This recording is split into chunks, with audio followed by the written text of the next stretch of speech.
The Levins had been 3 months in Moscow. The date had long passed on which, according to the most trustworthy calculations of people learned in such matters, Kitty should have been confined.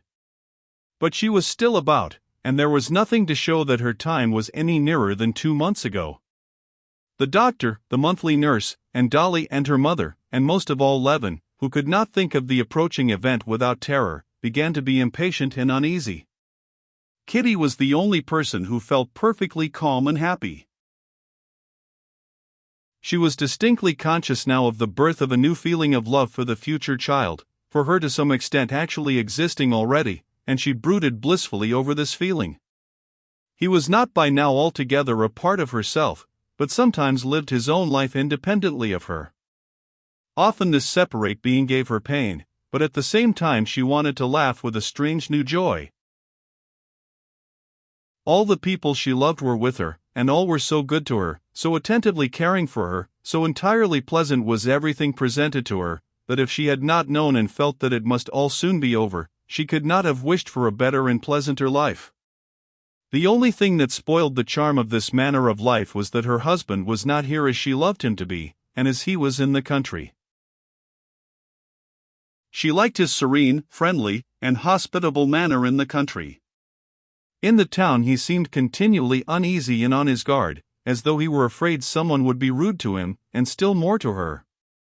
At home in the country, knowing himself distinctly to be in his right place, he was never in haste to be off elsewhere. He was never unoccupied. Here in town he was in a continual hurry, as though afraid of missing something, and yet he had nothing to do. And she felt sorry for him.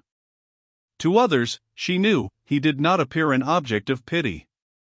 On the contrary, when Kitty looked at him in society, as one sometimes looks at those one loves, trying to see him as if he were a stranger, so as to catch the impression he must make on others, she saw with a panic even of jealous fear that he was far indeed from being a pitiable figure, that he was very attractive with his fine breeding, his rather old-fashioned, reserved courtesy with women, his powerful figure, and striking, as she thought, an expressive face. But she saw him not from without, but from within. She saw that here he was not himself. That was the only way she could define his condition to herself. Sometimes she inwardly reproached him for his inability to live in the town, sometimes she recognized that it was really hard for him to order his life here so that he could be satisfied with it. What had he to do, indeed? He did not care for cards, he did not go to a club. Spending the time with jovial gentlemen of Oblonsky's type, she knew now what that meant. It meant drinking and going somewhere after drinking. She could not think without horror of where men went on such occasions. Was he to go into society? But she knew he could only find satisfaction in that if he took pleasure in the society of young women, and that she could not wish for. Should he stay at home with her, her mother and her sisters? But much as she liked and enjoyed their conversations forever on the same subjects, Aline Nadine, as the old prince called the sisters' talks, she knew it must bore him. What was there left for him to do? To go on writing at his book he had indeed attempted, and at first he used to go to the library and make extracts and look up references for his book. But, as he told her, the more he did nothing, the less time he had to do anything. And besides, he complained that he had talked too much about his book here, and that consequently all his ideas about it were muddled and had lost their interest for him. One advantage in this town life was that quarrels hardly ever happened between them here in town. Whether it was that their conditions were different, or that they had both become more careful and sensible in that respect, they had no quarrels in Moscow from jealousy, which they had so dreaded when they moved from the country. One event, an event of great importance to both from that point of view, did indeed happen, that was Kitty's meeting with Vronsky. The old Princess Maria Borisovna, Kitty's godmother, who had always been very fond of her, had insisted on seeing her. Kitty, though she did not go into society at all on account of her condition, went with her father to see the venerable old lady, and there met Vronsky. The only thing Kitty could reproach herself for at this meeting was that at the instant when she recognized in his civilian dress the features once so familiar to her, her breath failed her, the blood rushed to her heart, and a vivid blush, she felt it, overspread her face. But this lasted only a few seconds.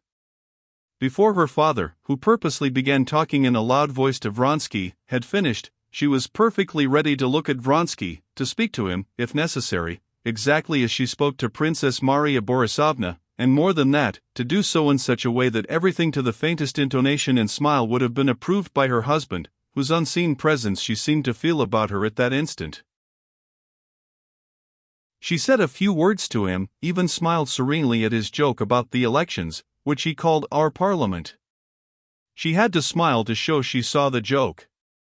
But she turned away immediately to Princess Maria Borisovna, and did not once glance at him till he got up to go. Then she looked at him, but evidently only because it would be uncivil not to look at a man when he is saying goodbye. She was grateful to her father for saying nothing to her about their meeting Vronsky, but she saw by his special warmth to her after the visit during their usual walk that he was pleased with her. She was pleased with herself.